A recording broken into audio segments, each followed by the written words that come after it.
Bonjour tout le monde. Aujourd'hui, je vais vous parler un petit peu du reste des provisions pour dépréciation des créances, les TD. Nous avons déjà fait ensemble dans la vidéo précédente l'exercice numéro 13. Donc, il nous reste de parler du cas numéro 14, 15 et 16. Je ne vais pas détailler la correction, mais d'une manière brève, je vais vous donner l'essentiel.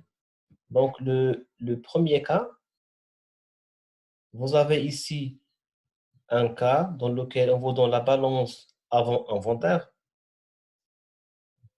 Vous avez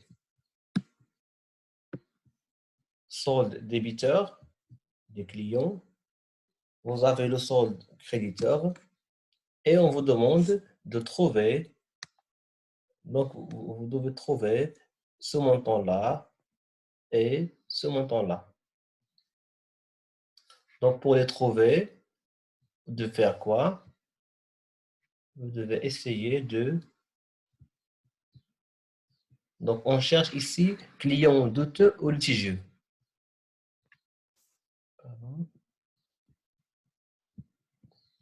Vous cherchez, je vais réduire la dimension du stylo.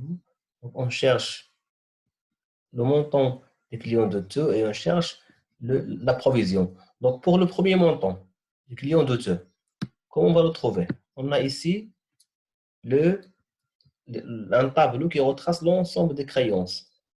Donc on va faire quoi? On va faire le total des créances que vous avez ici. C'est le total des créances hors taxe. On va le multiplier par 1,2 pour trouver le montant total des créances CTC. On ne peut pas le mettre ici, mais on doit retrancher les règlements effectués. Donc, pourquoi on va les retrancher? Parce que lorsque le client paye, en général, donc lorsque le client paye, on doit normalement, d'une manière habituelle, qu'est-ce qu'on fait?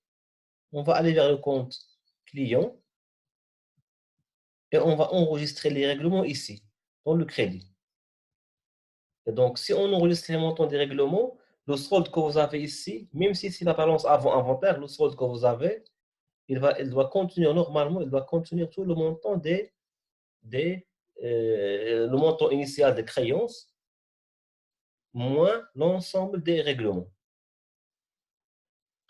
Et donc, pour la première question, on aura ici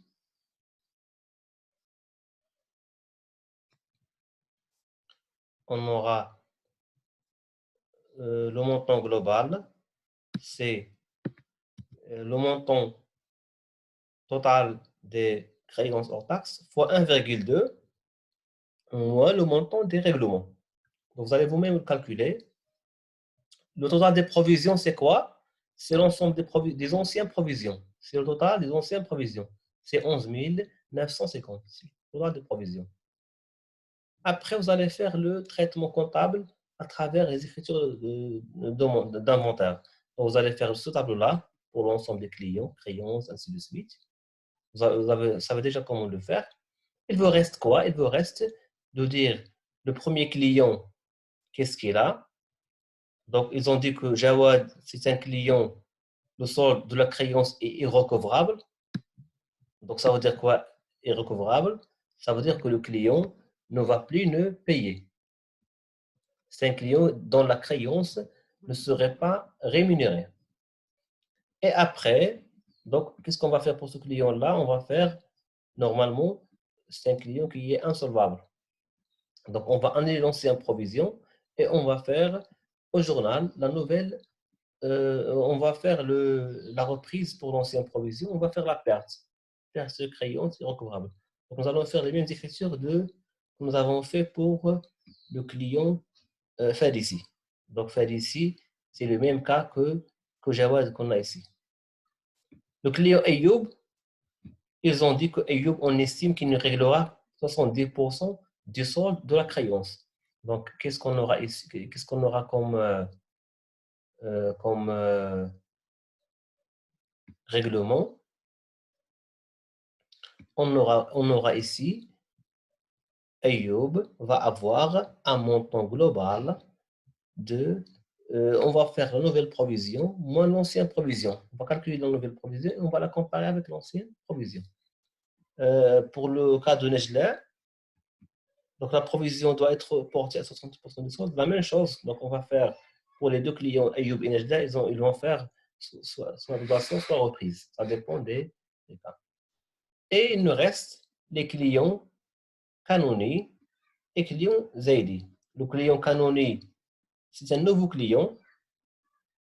Donc, c'est un nouveau client qu'on doit premièrement reclasser. Donc, c'est un client à ne pas reclasser. C'est normalement Canoni, c'est un nouveau client, mais il a déposé son bilan.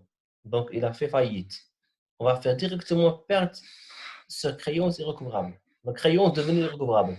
C'est le cas d'un client qui est nouveau, normal, et il devient directement insolvable. Donc, créance devenue irrecouvrable, c'est le cas que nous avons déjà vu au niveau si on revient un petit peu au schéma de cours, donc c'est le cas d'un client qui est normal, qui passe directement vers le cas d'insolvable.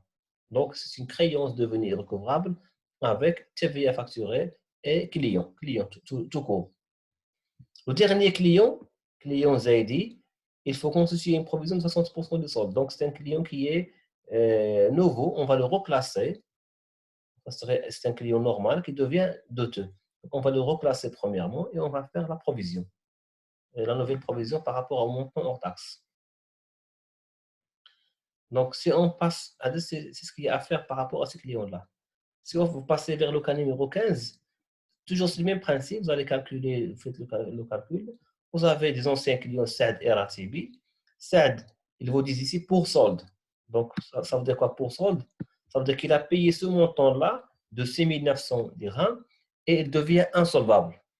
Et il a une ancienne provision. Donc, c'est un client qui est normalement douteux, qui est un client douteux litigieux, et il devient insolvable. Donc, on va faire la perte sur créance irrecouvrable avec TVA et client douteux litigieux. Et dans le crédit, dans la deuxième opération, on va faire annulation de l'ancienne provision. Ça, c'est pour le client SAD. Pour le client RATB, c'est un client douteux qui reste douteux. Donc, c'est la même chose. Donc, on va faire, c'est un client douteux qui reste douteux. Donc, on va faire une nouvelle provision, moins l'ancienne, pour le comptabiliser. Le dernier, Faras, c'est un nouveau client. Donc, on va premièrement le replacer et faire la dotation. Donc, c'est le cas numéro 2. Un client normal qui devient un client douteux. Donc, on va le reclasser premièrement et on va faire la provision sur ce client. Donc, c'est tout ce qu'il y a à dire par rapport à ces clients-là. Il reste, je crois, le dernier cas. La même chose, ça se répète, Medih, Hilali et Melki. Medih, vous avez ici pour solde. Donc, il a payé ce montant-là, il devient insolvable et il a une ancienne provision. Donc, c'est le cas d'un client qui était douteux et qui devient insolvable. Le deuxième cas, Hilali, c'est un client qui a une ancienne provision, qui est toujours douteux. Donc, on va faire l'ajustement, nouvelle provision, moins ancienne provision, et on va calculer soit dotation, soit reprise. Le dernier cas, Maliki, c'est comme Medih, c'est la même chose. Il a une ancienne provision, il n'a rien réglé et il est insolvable. Donc, insolvable, c'est la même chose que pour solde. Ça revient au même, la même idée. Pour solde, c'est insolvable. Donc, je peux même écrire ici. Donc, si vous avez un client pour solde, c'est égal à un client insolvable. C'est la même chose, les deux. Seulement le premier, il a déjà fait un règlement, le deuxième n'a rien fait. Et vous avez ici deux clients nouveaux, Badawi et Zaki. Badawi qui a des problèmes il va payer seulement 60% des soldes, donc on va faire une perte. On va le reclasser et faire la dotation. Le dernier client, Zaki, il devient totalement insolvable. Donc, il est insolvable directement. Comme le client, ici, c'est le cas que nous avons déjà vu ici, c'est le cas d'un client qui est normal et il devient insolvable. Donc, vous allez remarquer que ce sont les mêmes opérations. Je vous propose de voir le schéma, de le revoir, de le reproduire vous-même et il va vous aider dans l'ensemble des retraitements à faire pour les clients. Donc, sur ce, je vous remercie et à la prochaine, Inch'Allah.